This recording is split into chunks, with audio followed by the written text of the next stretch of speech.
दगाणो बोज़दार लॻ बुकेरा शरीफ़ दरगाहुनि जे हवाले सां अधु मुल्तान सॼो वींदड़ शहर बुकेरा शरीफ़ वेझो दरगाह शहीद कलंदर फ़क़ीह जो सालियानो उर्स मुबारक वॾी धाम धूम सां थी गुज़रियो। वॾी तादाद में ज़ाहिरीन ऐं इलाक़े वासियुनि शिरकत कई। सैयद रोशन अली शाह, सैयद सजाद हुसैन शाह, रईस इमरान ख़ान बोज़दार, वॾेरो मोहम्मद अली नाहियो अमीन दरगाह ते चादर चाढ़े मेले जो इफ़्तिताह कयो।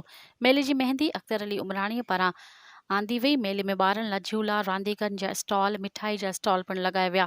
महफ़िल मौसीक़ी जो प्रोग्राम कोठायो वियो, जंहिंमें रेडियो ऐं टीवी जे मशहूर फ़नकारनि पंहिंजे फ़न जो मुज़ाहिरो कयो। सिंध जी सकाफ़त रांदि मल्ह पहलवाननि जा सख़्त मुक़ाबला थिया, जंहिंमें मल्ह पहलवाननि पंहिंजी ज़ोर आज़माई कई। मज़ीद ख़बरनि ऐं तफ़सीलात लाइ विज़िट कयो असांजी वेबसाइट www.awamiNewsHD.com ऐं ॾिसंदा रहो अवामी न्यूज़ HD।